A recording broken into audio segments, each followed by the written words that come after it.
नमस्कार बच्चों, आज मैं बाल गोविंद भगत पाठ का शेष अंश पढ़ाने जा रही हूँ और पृष्ठ 70 का आखिरी गद्य खंड खोल लीजिए। और प्रस्तुत गद्य खंड में हम पढ़ेंगे कि बाल गोविंद भगत का संगीत के प्रति किस प्रकार का प्रेम प्रदर्शित हुआ है। चलिए पढ़ते हैं। इन सब के ऊपर मैं तो मुग्ध था, उनके मधुर गान पर जो सदा सर्वदा ही सुनने को मिलते हैं। कबीर के वे सीधे साधे पद जो उनके कंठ से निकलकर सजीव हो उठते थे। प्रस्तुत गद्य खंड में लेखक कहते हैं कि बाल गोविंद भगत बहुत ही जो गीत गाते थे वो सिर्फ कबीरदास जी के ही गाए हुए पदों को गाते थे, और उनके गले से कंठ से निकलने के बाद जो मधुर गीत हुआ करते थे वो पूरी तरह से सजीव हो उठते थे। सजीव का मतलब होता है पूरी तरह से जीवित, पूरा वातावरण जीवित कर देते थे, यानी बहुत ही लाइवली कर देते थे। और आषाढ़ की रिमझिम है, आषाढ़ का महीना है जिसमें बारिश हो रही है, रिमझिम हो रही है, पानी की रिमझिम बौछारें गिर रही हैं, पानी गिर रहा है। समूचा गांव खेतों में उतर पड़ा। सारा जो गांव के लोग हैं, समूचा का मतलब हो गया कि सारे गांव के लोग खेतों में आ गए हैं। और कहीं हल चल रहे हैं, कहीं हल चल रहे हैं माने कुछ लोग हल चला रहे हैं, कहीं रोपनी हो रही है माने कुछ लोग धान रोप रहे हैं। रोपनी का मतलब होता है धान के पौधों को खेत में रोपना। और धान के पानी भरे खेतों में बच्चे उछल रहे हैं, यानी धान के जो खेत हैं उनमें पानी भर गया बारिश के कारण, और उसमें कुछ बच्चे खेल रहे हैं। और वो औरतें कलेवा लेकर मेड़ पर बैठी हैं। कलेवा का मतलब होता है प्रातःकाल किया जाने वाला नाश्ता। मेड़ माने खेत के किनारे बनी मिट्टी की ऊंची जगह। तो औरतें सुबह का नाश्ता लेकर के मेड़ पर आ गई हैं और बैठी हुई हैं। आसमान बादल से घिरा है, धूप का नाम नहीं, क्योंकि आषाढ़ का महीना है, बारिश का मौसम है। आसमान पूरी तरह से बादलों से घिरा हुआ है, धूप कहीं पर भी दिखाई नहीं देती है। ठंडी पुरबाई चल रही है। ठंडी पुरबाई का मतलब ठंडी ठंडी हवा चल रही है। ऐसे ही समय आपके कानों में एक स्वर तरंग झंकार सी कर उठती है। एक स्वर तरंग माने एक स्वर रूपी लहर। आपके जब इतना मनमोहक वातावरण हो, प्राकृतिक वातावरण हो, और उसी समय एकदम से आपके कानों में एक स्वर तरंग झंकार सी, यानी एक मधुर स्वर आपके कानों में, स्वर रूपी लहर आपके कानों में आ उठती है, तो सब लोग कहते हैं यह क्या है, यह कौन है, यह पूछना ना पड़ेगा।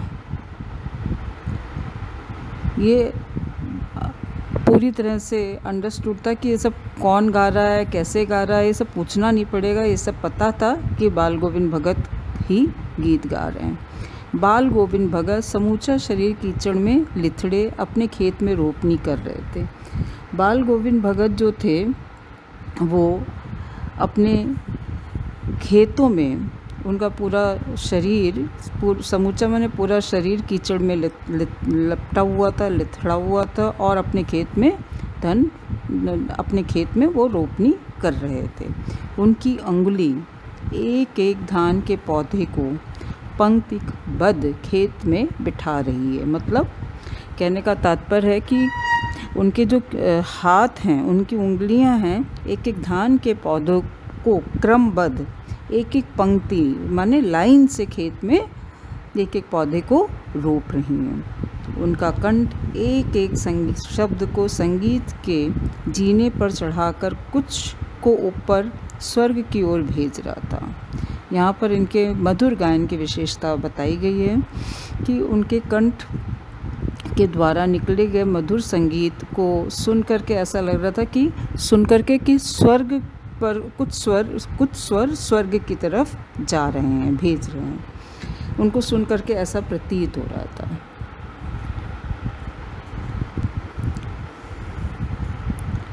और कुछ को इस पृथ्वी की मिट्टी पर खड़े लोगों के कानों की ओर, और कुछ लोगों को ऐसा कुछ स्वर उनके ऐसे लग रहे थे कि जो पृथ्वी पर खड़े लोग हैं उनके लिए वो गा रहे हैं, और कुछ स्वर ऐसा लग रहा था कि स्वर्ग की ओर जा रहे हैं। बच्चे खेलते हुए झूम उठते थे।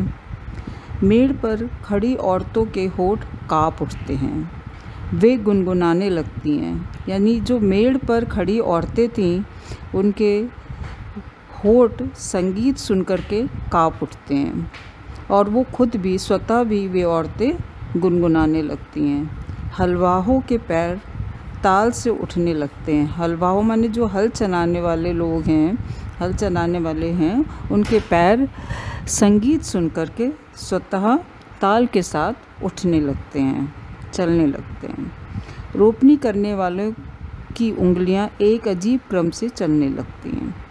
देखिए संगीत का क्या जादू हो रहा है। हलवाहों के पैर ताल के कारण उठने लगते हैं, और जो लोग रोप रहे हैं, खेती कर रहे हैं, उनकी उंगलियां एक अजीब क्रम से चलने लगती हैं, क्योंकि मधुर संगीत उनके कानों में सुनाई दे रहा था। यही है बाल गोविंद भगत का, यह संगीत है, यह जादू है।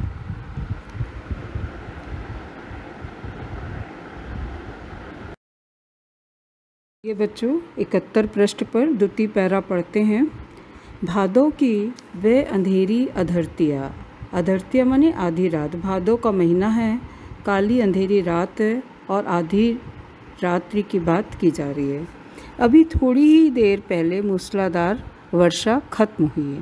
यानी थोड़ी ही देर पहले बहुत तेज़ी से वर्षा हो रही थी, वो अब ख़त्म हुई है। बादलों की गरज, बिजली की तड़प में आपने कुछ नहीं सुना हो, किंतु अब झिल्ली को झंकार या दादुरों को टर बाल गोविंद भगत के संगीत को अपने कोलाहल में डुबो नहीं सकती।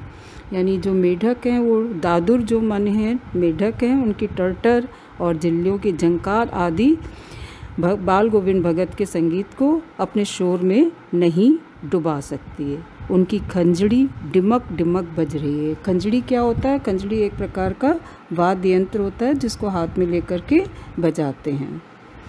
वो डिमक डिमक बज रही है। वे गा रहे हैं, गोदी में पियवा चमक उठे सखिया, चिहुक उठे ना, हाँ पिया तो गोद में ही है।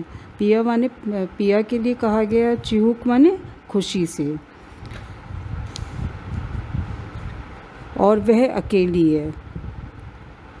चमक उठी है, चिहुक उठती हैं। चिहुक माने खुशी से चिल्ला उठती हैं। उसी भरे बादलों वाले भादों की आधी रात में उनका यह गाना अंधेरे में अकस्मात कौंध उठने वाली बिजली की तरह किसे ना चौंका देता। अकस्मात माने अचानक इस तरह का जो गीत वो गा रहे हैं वो बिजली की तरह किसको नहीं चौंका देने वाला है। अर्थात ये सुनकर के सभी, भादव का महीना है, आधी रात्रि है, और अचानक उनका इस तरह का गीत सुनकर के सभी लोग चौंक जाते हैं। अरे अब सारा संसार निस्तब्धता में खोया है। निस्तब्धता माने सन्नाटा में सारा संसार खोया हुआ है, क्योंकि आधी रात्रि है। तभी बाल गोविंद भगत का संगीत जाग रहा है, जगा रहा है। तेरी गठरी में लागा चोर, मुसाफिर जाग जरा। और अर्धरात्रि में, भादव के महीने में, वो फिर पुनः गीत गा रहे हैं, तेरी गठरी में लागा चोर, मुसाफिर जाग रहा। कार्तिक आया नहीं कि बाल गोविंद भगत की प्रभातियाँ शुरू हो गई। कार्तिक माने कार्तिक का महीना, जो हिंदी का कार्तिक का महीना माना जाता है, जो कि अंग्रेजी के अक्टूबर और नवंबर के मंथ में पड़ता है। तो जब अक्टूबर और नवंबर का महीना आता है या कार्तिक का महीना आता है, तब बाल गोविंद भगत की सुबह सुबह वाली प्रभातियाँ शुरू हो जाती है। प्रभातियाँ माने जो प्रातःकाल में गाया जाने वाला गीत, वो उनका शुरू हो जाता है, जो फागुन तक चला करता है। जो फागुन का महीना होता है तब तक, कार्तिक से लेकर के फागुन माह तक इस तरह के प्रभातियाँ वो गाते हैं। इन दोनों वह सवेरे उठते हैं।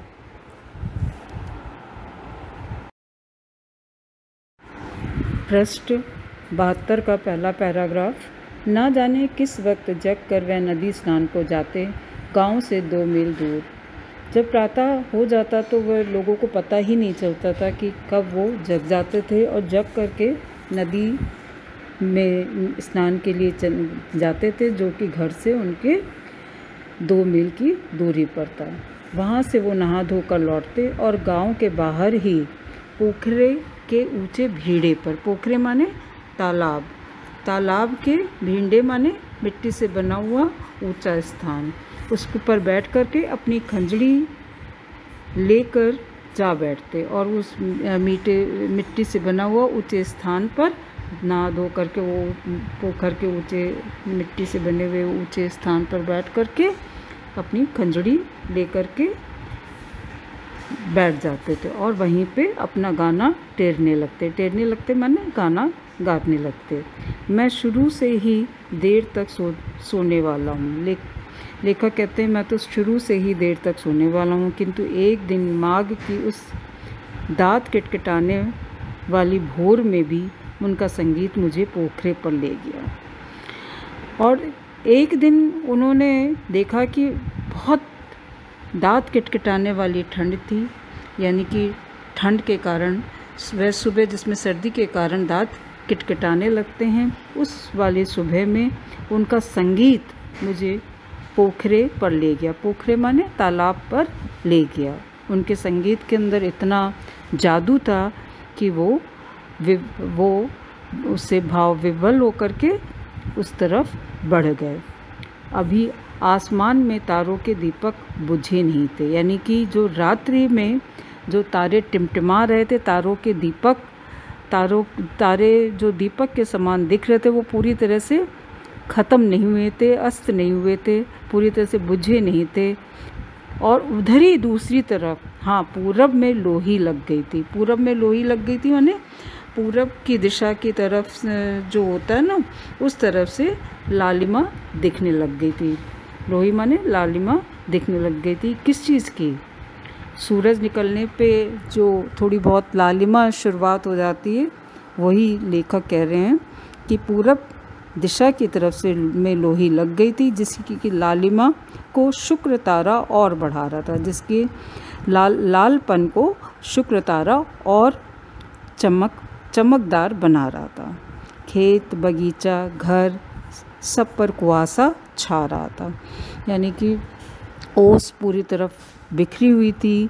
खेत, बगीचा, घर पर सब तरफ कुआसा ही कुआसा छाया हुआ था। सारा वातावरण अजीब रहस्य से आवृत मालूम पड़ता था। सारा वातावरण अजीब तरह के रहस्यमय से ढका हुआ प्रतीत होता था। आवृत माने ढका हुआ। उस रहस्यमय वातावरण में एक कुश की चटाई पर पूरब मुँह काली कमली ओढ़े बाल गोविंद भगत अपनी खंजड़ी लिए बैठे थे।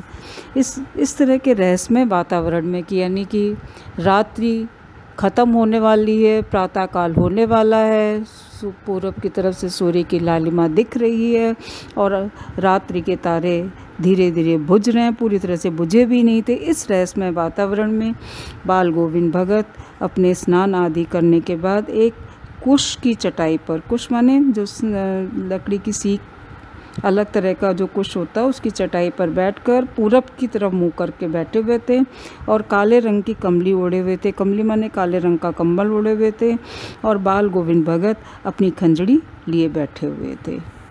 उनके मुंह से शब्दों का तांता लगा था। शब्दों का तांता लगा था माने कि वो गीत गा रहे थे और उनकी अंगुलियां खंजड़ी पर लगातार चल रही थी।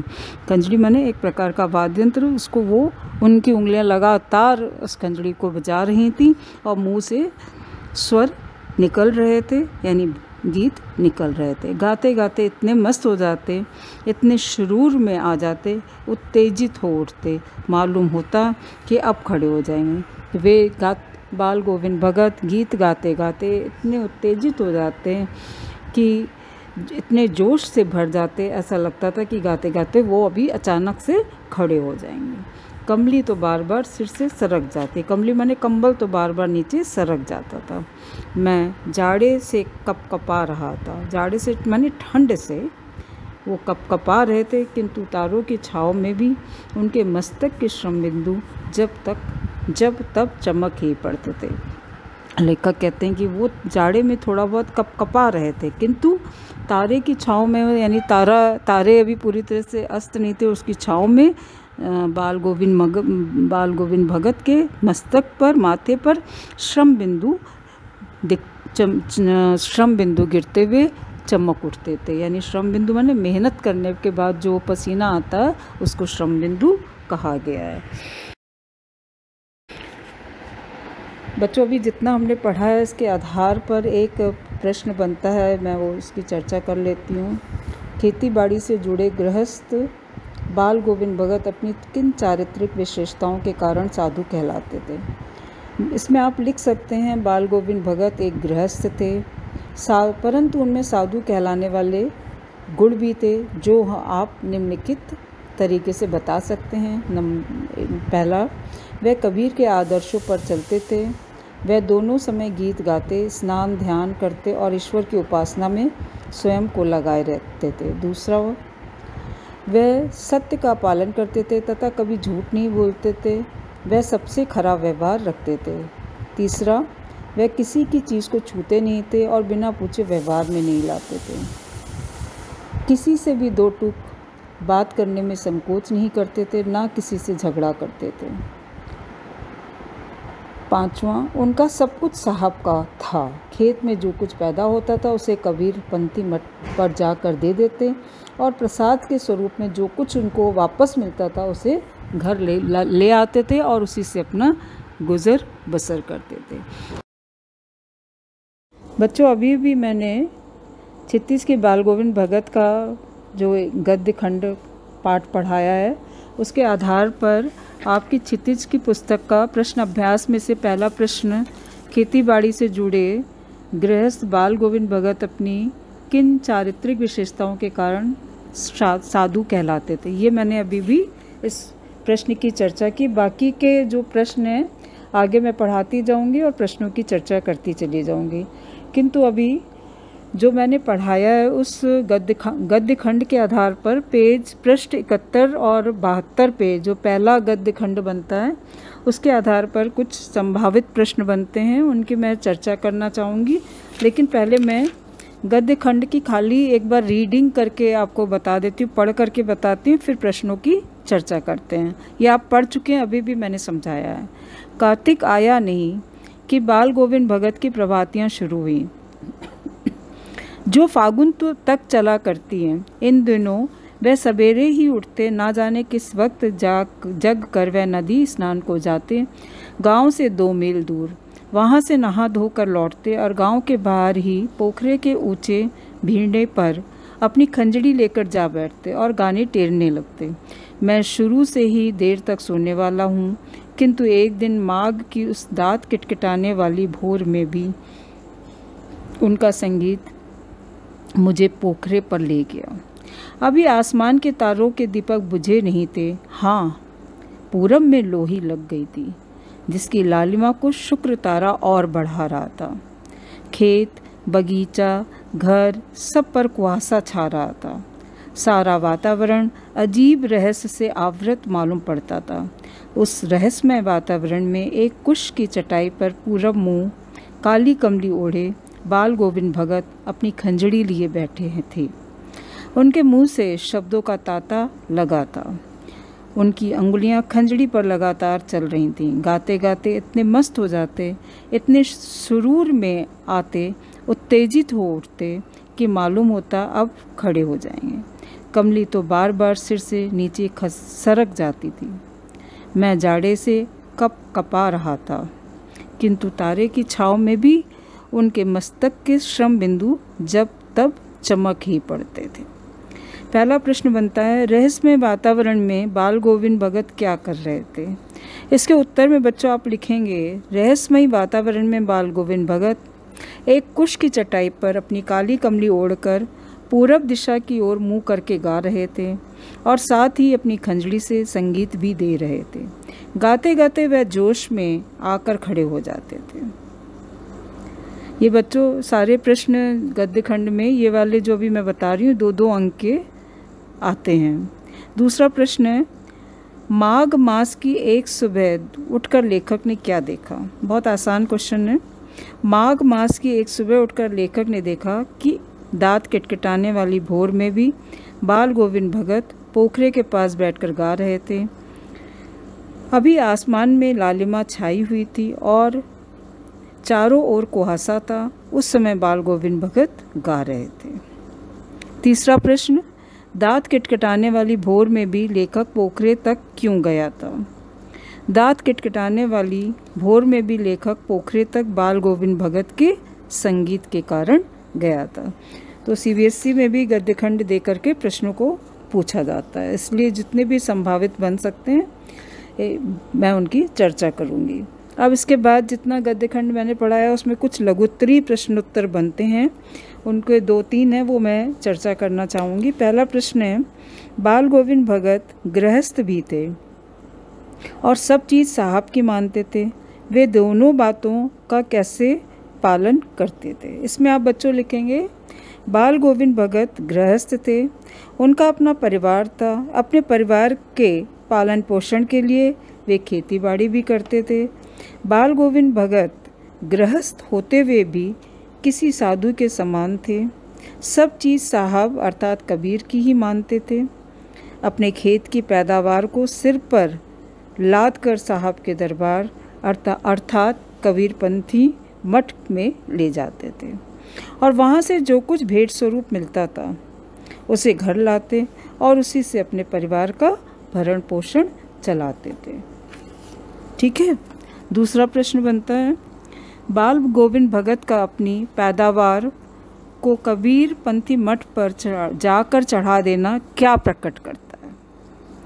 बाल गोविंद भगत का अपनी पैदावार को कबीरपंथी मठ पर जाकर चढ़ा देना यह प्रकट करता है कि वह कबीर के भक्त थे और उन्हीं को अपना साहब मानते थे तथा अपनी सभी चीज़ों पर उनका ही अधिकार समझते थे। यह मानते थे कि जो कुछ पैदावार है वह उन्हीं की है, इसलिए प्रथम अधिकार खेत की पैदावार पर उन्हीं का है अर्थात कबीरदास जी का है। तीसरा प्रश्न, गर्मियों के दिनों में बाल गोविंद भगत के गीतों को सुनकर लोगों पर क्या प्रभाव पड़ता था? बाल गोविंद भगत के स्वर ताल में जब चढ़ाव आता था तो श्रोताओं के मन भी ऊपर उठने लगते थे, धीरे धीरे मन तन पर हावी हो जाता था और कुछ समय बाद यह स्थिति ऐसी होती थी कि बीच में ही खंजड़ी लिए हुए बाल गोविंद भगत नृत्य कर रहे होते हैं और उनके साथ ही साथ सबके तन मन नृत्यशील हो उठते थे। ऐसा लगता था मानो सारा आंगन ही नृत्य और संगीत से ओतप्रोत हो उठता है। अब कुछ सीबीएसई के जो हॉट क्वेश्चंस होते हैं, प्रश्न होते हैं, उनकी मैं चर्चा करूंगी, जिससे आपका जितना गद्यखंड पढ़ाया कोई भी प्रश्न नहीं छूट रहा है। इसलिए अब आपको पूरी तरह से ये पाठ अच्छी तरह से स्पष्ट हो जाएगा। बाल गोविंद भगत पाठ के आधार पर ग्रामीण जीवन की सजीव झांकी प्रस्तुत कीजिए। ये पिछले सीबीएसई के 2011 और 2012 आदि सेशन में साल में पूछा गया है। ये वाला प्रश्न 2-3-4 बार आया हुआ है, ये इम्पॉर्टेंट है। ग्रामीण जीवन प्रकृति के अधिक समीप होता है। प्रस्तुत पाठ के आधार पर हम कह सकते हैं कि आदमी और औरतें दोनों कृषि कार्य एवं खेतीबाड़ी में अपना अपना योगदान देते हैं। ग्रामीण व्यक्ति अधिकतर कार्य सामूहिक रूप से करते हैं। उदाहरण के लिए जब बाल गोविंद भगत गाते हैं तब गांव के संगीत प्रेमी भी उनके साथ बैठ जाते और गायन में उनका साथ देते। इससे गांवों में आपसी भाईचारे की भावना मजबूत और दृढ़ होती थी। तो इस तरह से ग्रामीण जीवन के आप सजीव झांकी, सजीव माने एक लाइवली जीवंत झांकी, झांकी माने जीवंत चित्र प्रस्तुत करना है। ठीक है। दूसरा प्रश्न हॉट्स में, कार्तिक मास से फागुन मास तक बाल गोविंद भगत की दिनचर्या क्या होती थी? कार्तिक मास लगते ही बाल गोविंद भगत के प्रभाती प्रारंभ हो जाती थी। यह प्रभाती कार्तिक मास से प्रारंभ होकर फागुन मास तक चला करती थी। इस समय वे सुबह अंधेरे में ही उठते और गांव से 2 मील दूर नदी पर स्नान करने चले जाते थे। स्नान करने के पश्चात वे गांव के पोखर के ऊंचे भिंडे पर अपनी खंजड़ी बजाते हुए गीत गाते थे। तो इस तरह से जितने हॉट्स वाले प्रश्नोत्तर हैं सीबीएसई के अनुसार जो पिछले सालों में पूछे गए थे उनकी मैंने चर्चा करके समझा दिया है।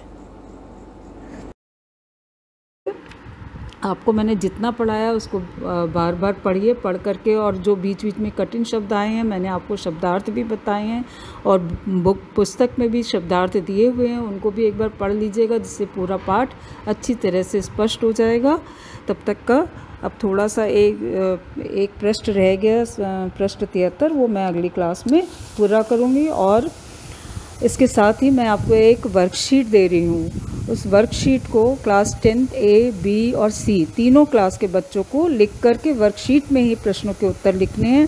और जो पुस्तक के अंत वाले जो प्रश्न हैं उनकी मैं चर्चा अगली कक्षा में करूँगी, और उसको आप लिख करके नोटबुक में करेंगे, 36 की नोटबुक में। ठीक है बच्चों, okay, thank you so much, bye.